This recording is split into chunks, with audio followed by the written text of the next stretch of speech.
Jaguar Automobiles goes through a rebrand. Yay or nay? This is the focus group.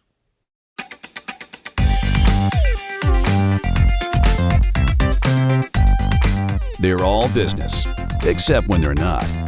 It's the Focus Group with Tim Bennett and John Nash.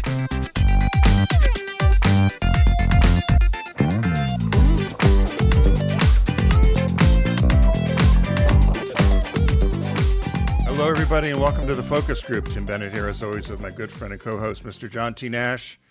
There may be some of you that are new to the show. I found when I'm scouring lately some of the social media, and somebody will listen to our tease, John, and then wonder when we're going to talk about it. So the tease today was about Jaguar Automobiles and their rebrand, and we've had a number of listeners ask us what our feeling is about it. So we're going to discuss that in our Shop Talk segment, which if you're moving ahead, which we don't like, but if you're moving ahead, it's probably somewhere 30 minutes ahead.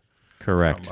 From where we are now. So that's Tim, that's statistically usually when it happens, like 33 minutes, 30, yeah. 32, yeah.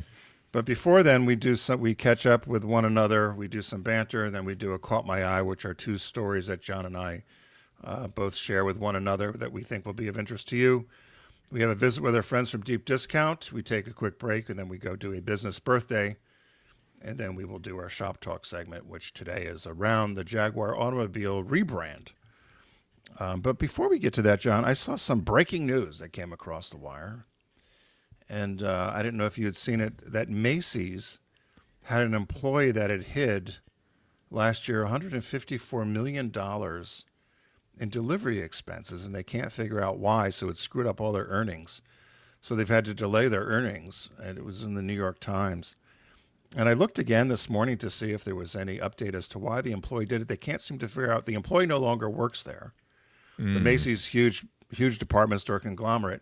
They can't figure out why they hid $154 million in delivery charges. I don't know if you had heard anything about it. Not at all. Tim, this is sort of fascinating. So this is somebody in accounting, clearly, right? Yeah. And they're no longer employed there. And they don't think they've, from a forensic audit, they noticed it when they were doing their books to report their quarterly earnings, that there was this discrepancy, and it came out to be $154 million. And they've identified it as delivery charges, FedEx or small package delivery. But they can't figure out, they don't think the person took any money, but they can't figure out why it was not booked correctly or something. But it's actually screwed up all their earnings. So this is really fascinating because when you say delivery, so when Macy's delivers something to you like furniture, I think we pay for it, right? Yeah, you pay for it. Or if you ordered a pair of pants or a T-shirt or a bottle of perfume and it gets sent through the mail through, FedEx or UPS or something. So there's a revenue side to this, meaning if they charge you, that's in a revenue column. And then there's an expense side to this, which is just the company by itself has all these delivery charges for a variety of things, overnight mail, packaging, whatever. And it's the second one, the innocuous delivery stuff, like just a normal business operation of moving things around. Right. That sounds like a lot of money for just normal shipping and expenses, right? I guess it makes sense. But they pretty much swallowed up everybody, right? And aren't they part of Bloomingdale's now as well? Yeah, They pretty much swallowed every other local or regional retailer. But I just wondered why. You usually, when you see things like this, is somebody's embezzling or somebody's taking money. So stay tuned. Maybe the real story will come out as to why the person did it. That's a real head scratcher, huh? Yeah, I never understand why people think. There was another story I saw. Some employees, I just saw it go across the screen, but some employees had taken $20 million from Lululemon or merchandise. Or something. But I'm thinking $20 million is not like you took 200 or 2,000, right? 20 million is a huge hit. So I don't know how people think they're not going to get caught with that sort of thing. Or that mistake's not going to somehow get seen, right? Especially with accounting systems. So that's a weird one. That's really Although strange. At Subaru, when I took over, I became the very first field marketing manager at Subaru. And one of my jobs was to disentangle, is that a right word? Subaru from the U.S. ski team. And I had to collect all these cars around the world that the U.S. ski team was using. They would just drop off at some parking lot in Norway or wherever. And at the very last day, I think I found all the cars, and I'm talking to the guy out in Park City, and I'm going through all the inventory. I'm talking to a distributor in Germany. We're trying to get all these vehicles, and he says to me, "What do you want me to do with the 22 vans we have?" Oh my God. That Subaru bought them. And I'm like, hold on a minute. So I hit the button and I called down to accounting, and somebody had a vague recollection that when the games were in Lillehammer that they needed some additional transportation. They couldn't get Subarus there in time, so they bought all these vans for them. And I just remember saying, Lynn called her. You remember Lynn at the time? Yes. I said, Lynn, apparently we own. He goes, what? No idea. So we all laugh to this day that there's probably plenty of vehicles out there wandering around, untitled, unregistered, that either came from the ski team or something related to Subaru. That And was there a dollar amount associated with this? Well, I tried to do a blue book value of how much it was. It was 200 and some thousand. We thought the used value of these vans would be. But I remember one time, we would leave cars. Our boss was so cheap that, and my territory was Minnesota, and he didn't want us to park at the airport because that would cost money. So you would find a big parking lot, maybe a Walmart or a Home Depot or something, store, and leave the car there. Well, what would happen is you'd be gone a month or so, and the snow plows, because it would just bury the car.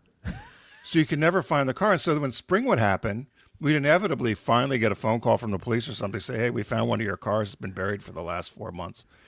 And a snowbank in St. Paul. Oh yeah, that's where we left it. So what happens when you work for a car company? Wow. Okay. Yeah. Switching gears for a second, I wanted to mention that we one of our listeners, he's the guy that owns the Arby franchise, I think, Harry, out in the Midwest. Did you tell him I want to get a vanilla shake? Yeah, we're big on the shakes. He sent me a funny an email about this thing he found. It's called the Enovati Top 100 Movies Scratch-Off Poster. It's the bucket list of best films. So it's this big poster with 100 scratch-off squares. And whenever you complete watching a movie, you scratch off the square from the movie. Oh, that's funny. Over time, it makes all these little pictures of the movies you've seen. And he said it was available on Amazon. I was checking it out to see if it was on deep discount. We should let Lauren know, because this would be a perfect thing for deep discount, right? Yeah, that'd be great. Because after all, of course, mine wouldn't have too many scratches on it. Well, yours would be loaded. You'd have to get another mat. I'd be fine. Yeah, we would have a lot. So I looked at it and I thought, this looks like a lot. This is like really funny, top 100 movies. And each square is an icon. Like I'm looking at V. I'm looking at Monsters, Inc. has an eyeball. So it's a funny little thing. So and there's a Darth Vader mask for Star Wars, one of the Star Wars movies. I guess it's Empire or whatever. But I just thought I'd bring it up because Harry's sent it to me once or twice and said, you guys are perfect for this. Lauren, this should be on deep discount. Where's this franchise? It's out west, you said? Yeah, I am trying to remember where he was now. Because I sent them socks too. Right. And, okay. Yeah. I was just wondering if it was somewhere we could get to, or is it too far for us to drive to? Tim, I want to say it was out it was out near the Chicago area, but I'm probably wrong about that. Well, maybe he could correct. So not an afternoon. lunch. not a quick John and Tim road trip for a vanilla shake. That was one of my coach's last dying wishes, was to have that vanilla shake. They wouldn't, so we went and got him the vanilla shake at Arby's. And happly you got it for him, because and then got yelled at by the nurse. Of course, yeah. Died 2 days later. Eat the there shake. You go. Have the shake. So Mr. Nash, anything exciting for you for Thanksgiving? Did you make any pies or anything, or are you going to be entertained? We are being mostly entertained. Desserts coming from, we're going to see Bob's mom for Thanksgiving. Her friend is coming to join us, and I think she's bringing dessert. She's a great cook. And her son's joining us, too. It's a small Thanksgiving, probably just nice. 5 of us. Yeah. So you're going up to your mom's, right? Yeah. Oh, yeah, Bob's doing the turkey. Oh, okay. Well, there you go. Sweet potatoes, turkey, and asparagus, and a few other sides. And I told him, I said, keep it really simple. The thing I love Thanksgiving, but the thing I hate is it just seems like too much food. And a lot of people spend all that time prepping, and then people eat quick, and then they're in front of the TV. Yeah, and I'd rather enjoy the few dishes and just make it like that kind of thing. Yeah. Yeah, no, I agree with you. So, Mr. Nash, without further ado, what caught your eye this week? What caught your eye? Here's what Tim and John found. Mine's a little odd, and I had to double take it. It was a New York Times article, and it's about magic. So this society in England is mounting a search for a woman behind a decades-old deception. And I'll tell you what it's all about here. So the British Society, it's a magician's club, is looking for Raymond Lloyd. Well, here's how it goes. The greatest trick that Raymond Lloyd may ever have performed was a complex illusion, convincing an elite male-only society of magicians that he existed. That performance won Mr. Lloyd acceptance into the society, the Magic Circle, in 1991. But after revealing in October of that year that he was in fact a she, the performer was ousted from the club. Now the Magic Club wants her back and has embarked on a quest to solve what turned out to be a disappearing act and make amends. So, based in London, the Magic Club was founded in 1905 and lists celebrity illusionists David Copperfield and Chris Angel among its honorary members. For decades, only male magicians were able to join, until two women set out to call their bluff. I always wanted to be the first lady in the Magic Circle, Jenny Winstanley told the Canadian Broadcasting Corporation, CBC, in 91. Really wanted to prove that women are as good as men. But since this woman, Ms. Winstanley, was already a regionally known magician, so she was already performing, she couldn't go to the club and do her thing because they already knew about her. She contacted an actress and a woman named Sophie Lloyd to help her out. And basically, she worked with this woman, Sophie Lloyd, for about, I think it says here, a couple months or a month and a half or something, and basically taught her how to do these tricks. So then what happens is the test to gain membership in the Magic Circle involved performing a 20-minute show with tricks and spending over an hour speaking with her examiner, a magician. This actress, posing as Mr. Lloyd, or the guy I mentioned at the top here, Raymond Lloyd, passed with flying colors and was invited to join the Magic Circle. Then, of course, when the ruse was found out, she was taken out, and everything kind of died down. This just went into the dustbin of history until recently. The latest guy that runs the Magic Circle is trying to figure out if he can maybe find Ms. Lloyd again. Now, the magician who hired her, the Ms. Winstanley, I think she's passed, and her son was contacted by the Magic Circle, and they're like, hey, do you have any record of your mom being friends with this Sophie Lloyd? And the son's going to help try to track her down, but they're not sure they'll be able to find her. And they're like, even if they did find her, would she want to join? So it's one of those mistaken identity. And actually, I read this and I thought, is this Yentl for magicians? Remember the movie Yentl with Barbara Streisand? Didn't she play like she was a young Hasidic boy to go to school? And then, and people, she had to hide her identity. So I just thought this was kind of weird, but funny in a way. I mean, and 1995 and 91 doesn't seem that long ago to me that you would have an only male magicians club, that you would have to trick your way in if you're a female, right? So as you were recounting the story, I'm trying to think, do you know any female magicians? No. And that's the article talks about this extensively. Like, it seems to be this male-dominated industry. I wonder why. It's a good question. And the Magic Circle, this club in London, they would like to change that. They would like to have more women performers be a part of the ranks of magicians and go from there. Now, but it's a great question. Why aren't there more female magicians, right? Yeah. No, I don't. I was trying to think of over the years, even when you Penn and Teller and and Copperfield and some of these other. It's all male. Yeah. I wonder, well, John, maybe there's an opportunity for us. It's gay magicians. Well, we can transition. Yoo-hoo, Mr. Dealer, we can materialize customers for you from the gay community. Yeah. Maybe I'll call Caitlyn Jenner and see. She's looking for something to do. Maybe she can be a magician. She's looking for something to do. Hey, Caitlyn, you want to do illusions? Caitlyn, I know you didn't get picked for the cabinet, but guess what? We got an opportunity here for you. I don't know if you know.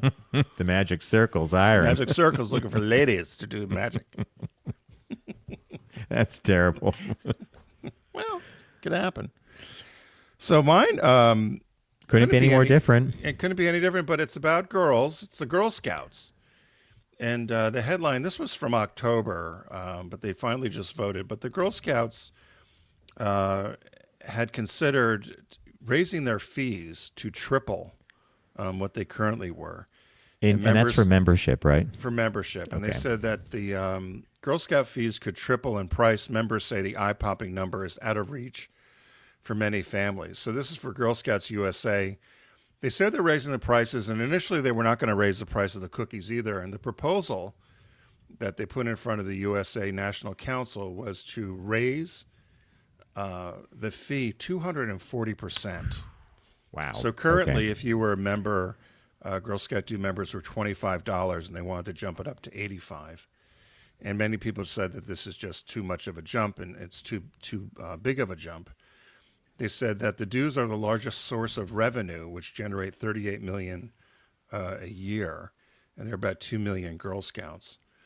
And but they said they're losing money, and they projected an operating loss of $5.6 million this year. So they're Not looking small. for ways. Okay. No, looking for ways to raise cash. So they actually did have a vote, and they did not raise it 240%, and rather going to $85. What they've decided to do is annual membership fee now will go from $25 to $45 in 2026, and then again to $65 in 2027. So the original proposal of jumping right to 85 got voted down, but the increase will go up to 65 eventually by 2027. I said a big issue is is due to rising costs, and there is a slump of membership. As you know, Boy Scouts are now allowing girls in. Yep. It's just going to be called scouting. So it doesn't say here whether that's affected them or that's affected membership, but I would have to think it does. Some people are complaining and say we don't get anything for our money other than the membership because we have to pay for uniforms, we have to pay for badges, we have to pay for trips. You have to pay to cover the costs for the troop leaders and so forth. And as they go down and they're looking for other ways to raise money, somebody recommended, they said, well, why don't you reduce the office space? So their offices for the Girl Scouts, do you know where they're located? Are they here in Manhattan? Right, in prime real estate on Fifth Avenue in New York City. And they said you can Tim, start there. This is so weird. I went to a meeting once at the Girl Scout offices. You're not wrong. Really? They're on like 35th or 36th Street between 6th and 5th Avenue. It's like right in the middle of Midtown. It's talk about office costs, right?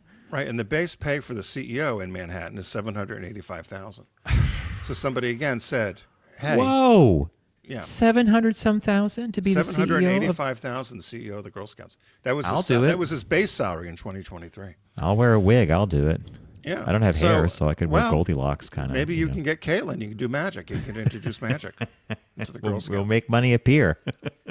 So they did say, even though they promised up front that they weren't going to raise cookie prices, they are going to raise cookie prices in 2025. And the cookie season, I didn't realize there was a season, but cookie season goes from January 19th to March 2nd. That's when they sell the cookies. Okay. And it's their biggest fundraiser that they do.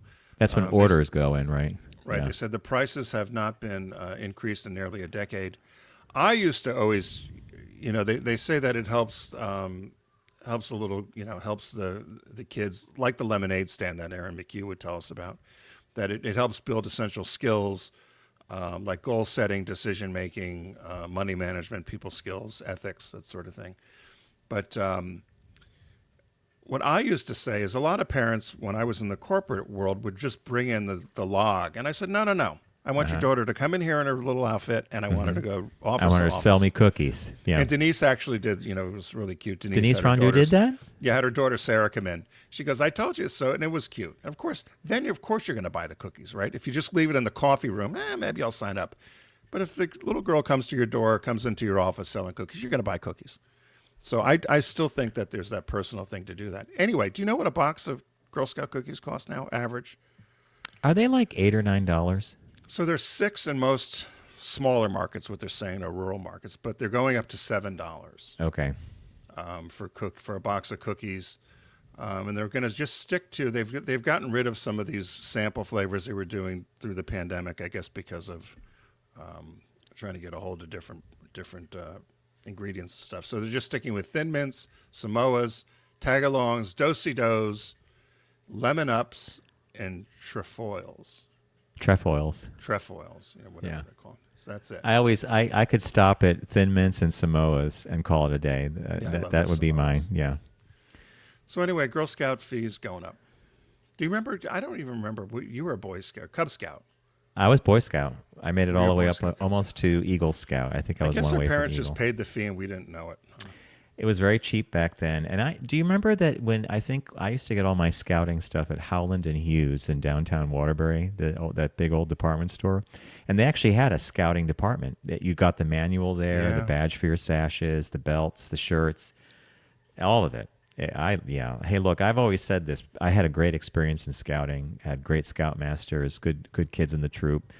Not everybody did, which I'm sad to hear, but I had a good time. So Yeah, one of our stories was how they're selling off that Linedecker and Rockwell work out of the museum. I went that to was look like 2 weeks ago. Yeah, the Boy Scouts. Well, I wanted to go see what some of that stuff went for, but I couldn't find the. Oh, I had a follow up from Caught Your Eye from a few weeks ago. Remember that crazy thing that happened in Scotland or England where someone did a Willy Wonka experience? Oh yeah. It was hilarious. Remember what a mess that was? It was like they had a couple things there. They gave kids candy, a butterscotch, get on the way. I read an article that the gentleman who ran that was just arrested and charged with sex. Oh, stop. Yeah, no, it was kind of a sad ending to the whole sad Willy Wonka thing. Oh, here, creator of AI-fueled Willy Wonka disaster, forced to register as a sex offender. There you go. I think that headline says it all. Meet Jared from Subway. Another one, right? Like, oh Yeah. my God. We're available if anybody needs any spokespeople. And we don't have the baggage some of these Right. folks have, right? We could probably be up for a cabinet position, John. We're squeakier cleaner than some of them, right? We haven't been arrested yet. Yeah, So, yeah. anyway, yeah. So, hey, many of you know that a partner of ours here at the Focus Group is Deep Discount, and you can own your passion at Deep Discount by going to focusgroupradio.com and clicking on the Deep Discount logo and start shopping away. There's some last-minute gift ideas and or Black Friday shopping and an overall site-wide sale going on right now, and which we wanted to alert you to. So, Mr. Nash, what did you pick this week? Picking up on your trend of last week where you talked about overlooked Christmas movies, Yep. there's a movie that Bob and I have seen about 3 years in a row now, and it usually airs right around November, and I love it. It's a cute film. It's in black and white. And the movie's called It Happened on Fifth Avenue. Oh. And it happens around Christmas time. So basically, Don DeFore and Anne Harding star in this screwball comedy about a hobo and friends who move into a mansion while the owners are out of town for their Christmas holiday. That's a really simplistic thing. So there's a lot of mistaken identity that's going on here. In the mansion they move into, the owners, actually the husband and wife, return, and their daughter falls in love with one of the hobos or one of the guys that's down on their luck who are staying in the mansion. And so the daughter insists that the mother and father don't tell anybody that they are in fact the rich people that own the house, and they're treated like down on their luck people. The movie is, I just thought it was charming, and every time we see it, we smile. So it's called It Happened on Fifth Avenue. It's available on DVD for $10.19, and I think you'll get a kick out of it. Black and white, though. Wow. I have to. I love those sort of movies, so I'll have to. Another overlooked Christmas gem, right? Yes, I have an overlooked Christmas gift, which I think people should get, and I've given this gift to a couple of people, and they love it. And I mentioned it before, but why I mention it today is because just last week it has come out in Blu-ray. Wow. And so it's I Love Lucy, the complete series. And I've had it on DVD, but now they actually, as of November 5th, have released it on Blu-ray. And it's manufactured on demand through Deep Discount. And it's a great price. I can tell you that because I spent in the hundreds. It's the list price here is $99.99. I probably spent $155 years ago for mine. So the price has come down on it. But what I also love about it, not only is it all of the 6 seasons of the series, but it also includes the Lucy Desi Comedy Hour, which had about 12 or 13 shows with movie stars from when they were in Connecticut that don't ever get played on TV. They rarely are played at any of the streaming services, if ever. And so those are included in this box set of this series. So it's all 6 seasons plus the Lucy Desi Comedy Hour. And there's also a colorized version, never, as they said before, released of the Loving Cup episode. When she gets a loving cup stuck in her head and then she's on the subway in New York. So That's a classic. Don't they draw the face on the loving cup too? well, they put well, it looked like there were eyes on it, but they put the Yeah, and they got the handles. scarf, and then she loses it, and Ethel loses her, and the crowd, but typical Lucy. So anyway, it's and Blu-ray. And John, I know you're a huge fan of Blu-ray and 4K, Well, I'm going to just but- say this: if the complete series is on Blu-ray, I Love Lucy was shot on film. Right. So when they transferred that to every time the transfer's pristine, but the better the medium, like DVD's one level, Blu-ray's a whole nother. These things are going to look like they were shot yesterday, like Wow. that good, right? Except so it was that's done in the 50s. So classic, good call, Tim.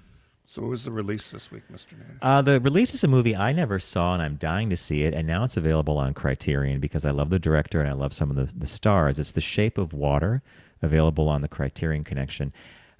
So, mute since birth, Alyssa Esposito, played by Sally Hawkins, works as a janitor at a secret government lab in the early 60s. When she discovers an amphibious humanoid, who's played by Doug Jones, being held there, she forms an unexpected bond with the creature. Learning that her new friend is to be dissected, Alyssa hatches a plan for his escape, keeping him in her bathtub until he can be released into a nearby canal. It was a winner of 4 Academy Awards, including Best Picture. It's directed by Guillermo del Toro, and it also stars Michael Shannon, one of my favorite actors, and Richard Jenkins and Octavia Spencer. Doug Jones, some of you may know the name beyond this. He's done a whole bunch of stuff. He's sometimes appears in What We Do in the Dark as one of the head vampires, but best known for playing Saru on Star Trek Discovery, completely made up. I mean, this guy is amazing what he could do in makeup. But it's a great film. As I said, it won Academy Awards. I definitely want to see it. And when it comes on Criterion, as it's doing right now, available for $35.99, I think that Criterion says, you're the gold standard. We're going to have you now. So it's The Shape of Water. All right, recapping, friends, we're going to go and say it's Black Friday, early holiday shopping. Everything's available at deep discount. Get there by going to focusgroupradio.com. Click on the deep discount logo. Start your shopping experience. I picked a movie called It Happened on Fifth Avenue. And this picks up on Tim's overlooked Christmas movies trend. I think you'll get a kick out of it. Available for $10.19. Tim picked the new I Love Lucy, the complete series that's been around in DVD form, now available and completely on Blu-ray with a couple of extra features. List for $99.99. They have it for $88.99. And the new release this week is The Shape of Water from the Criterion Collection, Guillermo del Toro's Academy Award-winning picture starring Doug Jones. I think you'll get a real kick out of that. So, again, focusgroupradio.com, deep discount logo, shop away, and the holidays are here. We are going to take a really quick break, and when we return, we have a business birthday for you and a shop talk looking at the Jaguar Rebrand. Stay with us.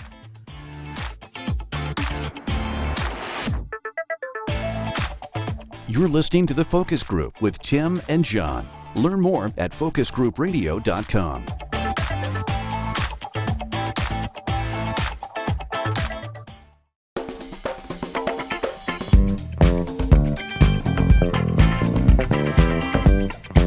Now back to The Focus Group with Tim and John. Available pretty much everywhere.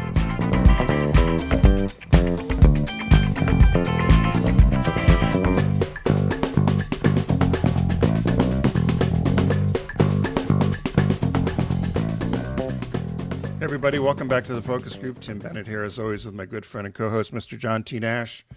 Thanks for spending time with us. We hope you're having a safe, and you do have a safe Thanksgiving holiday. And without further ado, we've got our business birthday. Everyone does celebrity birthday greetings, but the Focus Group is the only show in the universe that celebrates business birthdays. So born today, Wednesday, November 27th in 1894, is Konosuke Matsushita. And he's a Japanese industrialist. He founded Panasonic, which is the largest consumer electronics company in the world, I believe. Matsushita is often referred to as the god of management in Japan. And he was born into what they said was a wealthy family for the village he was born into. His dad was an affluent landlord in their farming village in Wasa. And he had gone to school, and shortly after school, he was sent away to Osaka to become an apprentice for a hibachi store. And hibachis are, the heating element and stove sort of thing. And the business there failed, and so he went out looking for additional employment, and he applied for a job at the Osaka Electric Light Company. And he was tinkering around. He was only 22 years old. He was promoted to a number of different positions. And he tried to convince his boss that as he was tinkering around, he came up with a new invention for an improved light socket. And he was able to perfect this, and he did it in his spare time and presented it to his boss, as I said, at the Osaka Electric Light Company, who had zero interest, wasn't interested, didn't think it was necessary, was not enthusiastic about it. So at that young age, he got married. He left Osaka Electric and went out on his own to set up his own company. But what he soon found as he tried to sell these light sockets is he had hired a staff, he had hired people to help him, but realized he just had one product, and he just could not overcome the other competition with just one product. And so it was his first lesson in business about diversifying and about having more than one product to sell. So the company went bankrupt, but he was saved by the last minute when he was about ready to close and the business failed. He was given an order for 1,000 insulator plates for electric fans. And so while he got this contract for that, he was still able to work and perfect these light sockets. And in working with wholesalers, he finally was able to convince them that his light socket was the better, quote unquote, lack of a better word, build a better mousetrap. But they said it was a very lean and difficult time. He said he even had to pawn his wife's kimono to help make money, to make payroll. And his products were originally marketed under the name brand of National, but he wanted to sell a lot into the Americas and realized that he needed a different name because National was just too generic and much of a registered trademark. So he came up with the name Panasonic, meaning pan, meaning all, and sonic, meaning sound. Sound. So this is the origin. What a cool thing, right? Right. So he said the brand was created for the Americas because National brand was already registered in Panasonic. So one of his first products, you'll like this, John, was he built a more efficient battery-powered bicycle lamp. They said during the 1920s, bicycle lamps were mainly run with candles or oil, but it was able to put together this oval shape in the original bicycle lamp with batteries. So the company, of course, Panasonic, known for batteries, among other electronic products. Said he learned an important lesson in terms of growing the business while he was trying to introduce the bicycle lamp. He realized that he needed to have different products come under different names. So as a result, he devised a number of sales channels. I was shocked when I read the amount of different sales channels they had for Panasonic. It's pretty much any name of anything Techniques, JVC, really? Sanyo. Technics, you mean? Or Technics, right. Sanyo. All these different companies were all under Panasonic.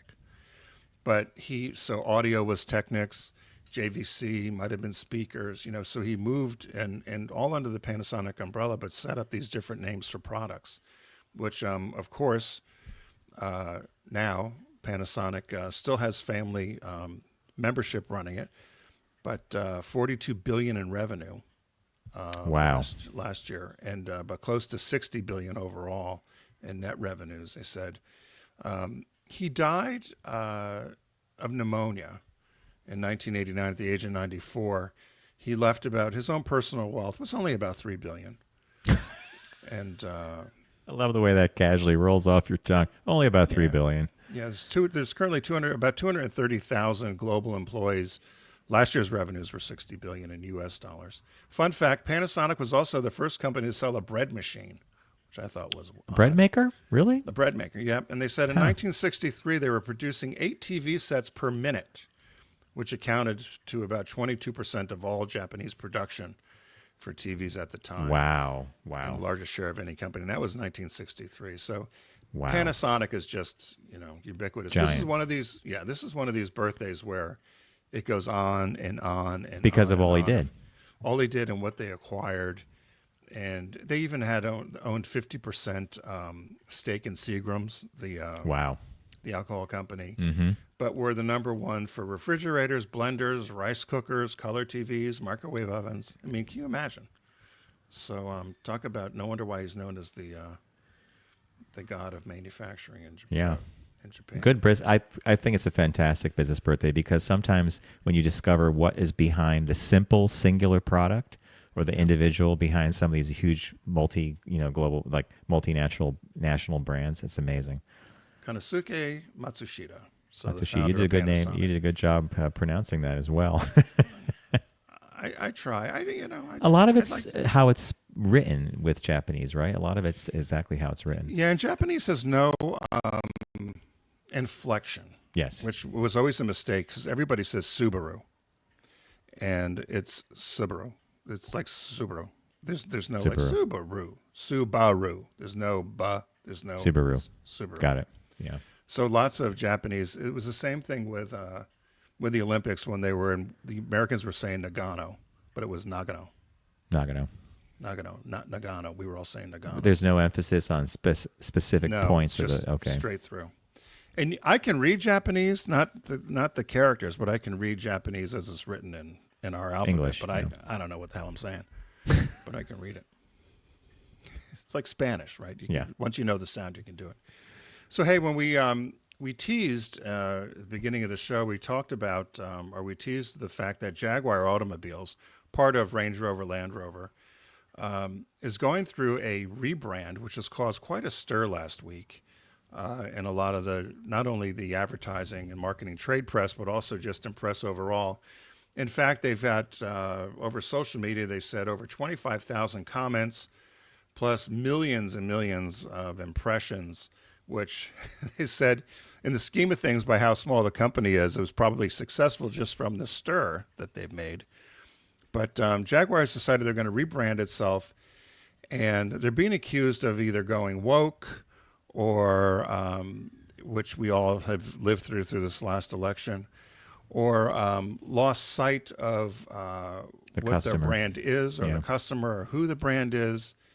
And so, John, as if you're watching the our video here, there's some images that were used for this 30-second launch that they were doing to tease the new Jaguar. Changed logo, changed the prowling cat that they're known for. They're going to go to 100% electric cars. They're going to stop selling in the UK this year before they roll out these new electric vehicles going all electric, which people are saying for a brand like Jaguar, which is known for the growl, the purr, the big engines, gas guzzling cars, to ditch all of that to go toward a very premium luxury electric car is a huge, a huge task. But the one thing I will say about it overall, and we can get into the creative, but as I view this, they had two options. Jaguar sales have dropped significantly. They only sold about 60,000 cars worldwide last year. So they had two options: either go out of business or you change. And what does change mean? And that's where the argument comes in, right? Was this change the right move, or did they go, a step too far? And I just equate this when I was with Subaru. And the decision was made because of the same thing of being able to not compete with Toyota or Honda. What was the point of differentiation was all-wheel drive. And so when the brand in the mid-90s decided to go to all-wheel drive, everyone thought we were crazy. And a lot of the dealers and people said, you're crazy. 50% of your sales are front-wheel drive, so you're getting rid of all those customers. You're going to lose all that business. You're going to just become a regional car. Well, lo and behold, we were selling about 100,000 cars in the mid-90s. Last year, Subaru sold well over 600,000 cars with the all-wheel drive strategy. So I think it's, whether you like the creative or not, we can get into that. I think they had a decision to make. You either change or you stay in business. But is this the right change? So as an agency guy, this is an interesting pivot to me. And we know from some of the articles that Tim and I have read from the automotive press all the way down to the Telegraph in Britain that internally this was spearheaded by some of their brand people. It wasn't just the agency that came up with something. It was, hey, they work together on this. It wasn't some weird idea that got presented. So what they did present were these individuals, like a range of people across the spectrum, of nationalities, et cetera, and they're all wearing these like almost sci-fi clothing, and the hair is all almost like Max Headroom, kind of. Like I shouldn't say that. It's almost like stuff we've seen before from like a sci-fi movie or something. Or people And said then, of course, Benetton, an old Benetton ad. an old right? Benetton ad would From be the a perfect 80s. example. Yeah. And they this is showcasing some of what they expect to have coming with this Jaguar thing. But when you read between the lines, what they were really doing was this particular rebrand is real, but they're planning on launching it down at the Miami Art Fair, the biennial down there. Right. And they're going to have gallery spaces that are set up for Jaguar with certain images and artwork and the cars on display. I think that's how it's going to go. Either way, the minute you start screwing around with a logo as emblematic and as well-known as the Jaguar, the leaping cat, right, you're in for trouble right there, A. B, if you're going all electric, Tim and I know many people in the auto industry who discuss this issue of how does the car sound. And what we don't know yet is maybe they built engine noises into the electric vehicle. They can do that, so it sounds like the old car. But I'm not sure that I'm not sure that's presented with this pivot opportunity. I would have gone in this direction, considering the politics in America, which are not dissimilar to what's happening in France and the UK and some of their other major markets. There's this real heightened awareness of, and I love when people use the word woke all the time. I'm not even sure they know what it means in connection with stuff like this. Right. And then Tim found an article that I think is worth mentioning, which really talked about, it was a Telegraph article, the Mail UK, and it was like the American marketing guru who masterminded Jaguar's woke rebrand. And then it says, BLM supporting executive from New York who lives with Scottish husband and their cockapoo, Mia, boasted of British car icon's transformative journey. And so they're going right at this brand guy, Santino, is his first name, Pietro Santi, born and raised in the U.S., but he lives in the U.K. now. And they even talk about how much his house is worth. Did you, so Tim brought this to my attention because they're squarely pinning this on him. And the fact that he's gay somehow factors into this. And I just want to say that for anything coming out of a major corporation, it had to be approved by a whole bunch of people. It wasn't just this guy doing it, right? Right. So I read that piece and I was sort of disappointed that let's blame the LGBTQ community for this. And he talked about, being a transformative, or the need to be transformative. So this is what Tim was getting at before. You have two choices in front of you. You either go really big or you go home. Right. And when you bet it all on something like this, I hope you make the right wager. Me personally, I'm not invested in the Jaguar brand. I've always associated it with certain personalities and certain types of personalities, like British aristocracy. I could see James Bond driving a Jaguar. But I think when I see what they're doing with the brand now and the way they've changed the typography of the logo, I don't know. It feels like a bridge too far for me, but maybe that's how you go about doing it, right? Gets the attention. Yeah, the two things for me, I don't like the work. Yeah. I don't like as it was seen. It reminded me of when Infiniti back in the 90s decided to launch the new product, the Infiniti, which was a luxury of Nissan to go against Lexus and Acura. Still never ever really caught on in the U.S., but they spent millions of dollars launching the product with no car imagery, if you remember. And that's one of the criticisms here is nobody got to see a car. I do agree with you about piling on the brand manager because he's gay. It's not cool. You can criticize the creative. You could critique it. Yeah. And critique it, but would you have said the same thing if the person was African American or the person was black or the person was female? And it goes again to what you and I have said. It's still open season. You can still discriminate against LGBTQ people. For God's sakes, we're not letting the representative from Delaware use the bathroom. Yeah. and Congress. So it's okay. It's okay to say that sort of thing. Imagine if you said any other group you could not use the bathroom, or you could not, or you're going to blame them for a campaign that you don't particularly care for. The reason I don't like the branding campaign, as you said, is I think it should have been done. This work to me looks like something you would have presented internally. So to all the employees, you would have said, we need to be bolder. We need to take action. And there's an awful lot of times where you're selling things internally first before you go public.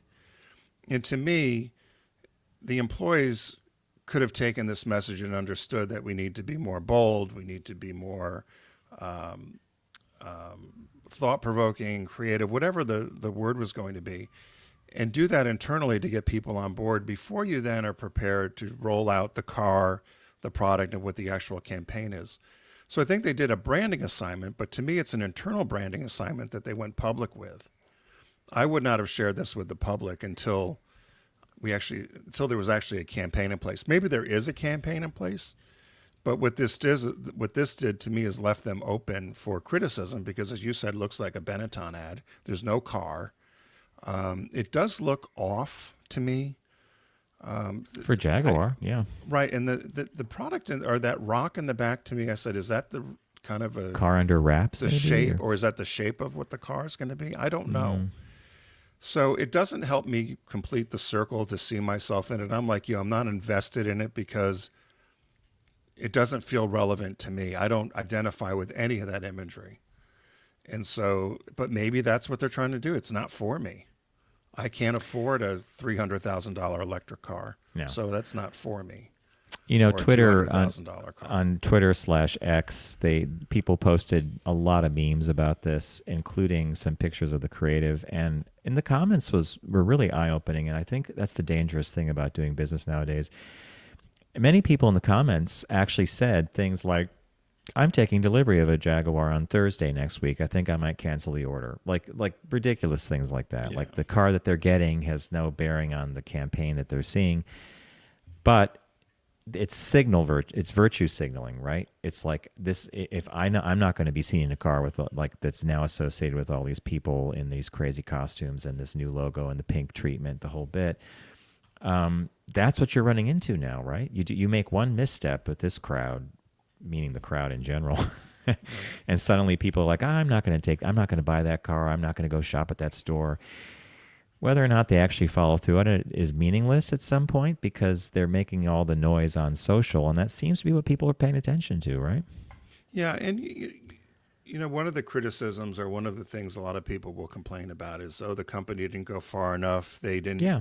It's not a big enough change or whatever. Well, Jaguar, in effect, is doing exactly what people are saying they want to see, right? We want big, bold change. Yeah. So people are talking about it. We're talking about it. Lots of people on social media, as you said, are speaking about it. To me, I think you don't mess with the logo or Correct. the iconography, The typography, yeah. and the typography. I don't like that stylized J, small, I guess, big G with the little letters in the middle. I don't get that. I will say, too, that I also don't, and this is where the optics of this, considering what we just went through with the election, as you noted, with woke and so forth, bad timing. Oh, accidental, It planned, looked like who Cirque du knows? Soleil on Yeah. crack. There it is. It's bad. Without a timing. car, yeah. Yeah. So I don't know what they're saying. They're telling everybody to wait and see. Now, I used to work with a guy at Subaru that's now at Jaguar. I don't know if we should have him on or not. I'd love to figure out because he's U.S. side, so Yeah. the U.S. distributor is going to have a very different opinion on the U.K. And by the way, the Jaguar is moving headlong into electric vehicles for one big primary reason. That is that petrol or gasoline-powered automobiles will probably be outlawed or severely restricted by 2030 in the U.K. Oh, really? I didn't see This that. is part of a big climate change thing, and this is their effort to get to 2030. It says the radical look is part of Jaguar's complete reimagination as it races ahead of the 2030 deadline for car firms to stop selling petrol and diesel cars in the UK. So the UK is making it a no holds barred. You have 5 or 6 years to get your fleet into the electric world, and Yeah. Now, given that they had 5 or 6 years, I think they could have taken a slower ramp, maybe. Do you agree? Well, that everybody was hell bent and went full steam into electrification. I mean, General Motors just laid off 1,000 people related to their electric business last week. The public has not caught on as quick as they had hoped, but part of it is the infrastructure. You and I have said that for quite some time. There's no love the place to vehicles. plug it in. I love I love the concept. I love the vehicle. I love the whole thing. But if we had flipped the equation around and we had built all these charging stations and started, it would be a different thing, right? Yeah, the idea got ahead of the technology and the infrastructure and the implementation of the service is essential to have an entire nation on an electrified fleet. But the Makes sense for a lot of people. people. Cost a lot of money, right? Like we have a lot of listeners who drive electric, and they send us notes and say, "Hey, don't bang on it. We love it, and we get it. We love it too." But for many regions of the country, it becomes impractical if you have to, travel a lot during your day, or if a journey is a 90-mile trip. Like now you're thinking about, well, where am I going to charge the car? The whole bit. Well, no, you could do. I wouldn't be able to go from Delaware to my mom in Connecticut without stopping somewhere. Probably for at least 40 minutes. You better hope there's a charger available, right? Yeah. So that's the difficulty, and they're expensive. Although, I got called from Volkswagen, John. They're practically giving away that ID4. I've seen. I got an email from my dealer about the incredible, and it really, when I looked at the lease number, I was like, it's like a fraction of what I'm paying now. What is the ID for? Was it 380 or 420 miles? Ideally. I thought it was. I always just in my head keep it around 300. Yeah, and Tim is smart to do that because weather conditions change the heat, cold. Yes, exactly, and it affects the battery too. If someone came out and said the car's average range is 600 miles, I'm in. Because I could figure out within 600 miles, I could easily figure out how to get it charged, right? And I haven't driven there's all-wheel drive versions. I know Subaru makes one and Volkswagen has one, a couple of others. But I want to see what the all-wheel drive's like. Feels like? As well, yeah. Yeah. Because they're two different battery packs. Didn't know that. And, for the front wheel and back wheel. And I thought, I wonder if you could if you're just on a dry, straight road, you would just use the one battery and give you that much longer. Although I don't know. And maybe the car senses the road and figures out how to do that. Who knows? I'm not an engineer. No, but we are advertising, guys. And to put a period on the Jaguar story, I would say that we're in the camp of, well, we'll happily see what happens when they premiere some more work during this art gallery thing they're going to do and what happens moving forward. But this was one of those odd kind of things that it landed in the way that I don't think the marketing department thought it would land. Is that a good way of saying it? As you say this, it was sold to the right. The agency sells it to the marketing department and to the organization, and they bought it, and everybody's in on it. And I was going to say to you is how, without knowing what went into it, and we don't know what's coming, but how do you defend it? Somebody says you didn't show the car. Did you not read the room and see what we just went through with the election here in the U.S.? Why did you use this imagery? I don't know how you defend it. Aren't they basically saying wait and see? Everything will be made right. And I think wait and see is a dangerous thing because then when the curtain comes up again, now we're going to have the final. In car companies, once you made the die. I mean, I remember classic story when that Subaru B9 Tribeca with that ugly Edsel front came. We were in Miami, and they showed the back, and the crowd's applauding, thousands of people applauding, and it went to the front of the car, and you heard, oh! They did change that. It took about 2 years, right? We all told them, we said, delay the launch. Don't come out with that. Nope. That's what we're doing. The crowd told you all you needed to know. The car's rotating. I mean, you hear women screaming. Ah! It's like they saw a ghost. Horror show. Right there. Talk about a qualitative research group, right? I'm sure it's got to be somewhere on camera. I mean, wow. It's all, everybody's seeing the side. Thunderous applause. Right, and then it gets to the front, and you hear this huge wind suck out of the room. Tim's not kidding. This is the way, and this is a marketer's nightmare when you're standing on the edge of an event like this and you see everybody react to the car positively, positive, spin, And, in a different world, if machine tooling and dyeing and all the work that goes into actually getting a car to the lot, if it were a different product, you might have actually pulled it and retooled. Yeah. But no, they had to go ahead. Billions of dollars invested in these molds, hundreds of millions. So anyway, all right, friends. I guess stay tuned for Jaguar, John. Jaguar to be determined. 2.1. So it's 2.0 and it's 2. It's the update. Yeah. I'll see if we can get somebody from Jag to come spend time. I think it would be great, actually. I remember him too. He was a fun guy. All right. Yeah. So thanks for joining us here today on the Focus Group.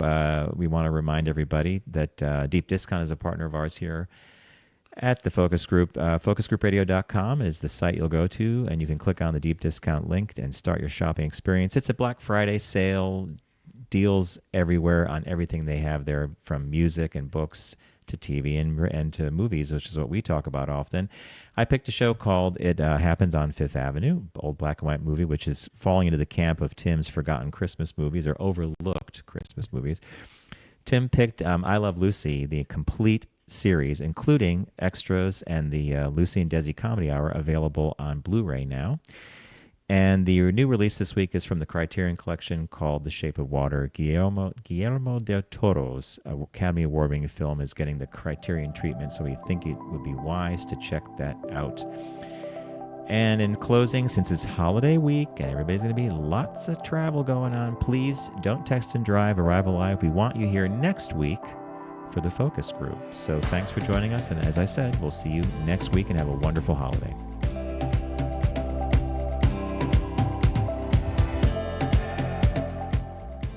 It's the Focus Group with Tim Bennett and John Nash. Accessible on all platforms. Subscribe, like, and rate us on your platform of choice.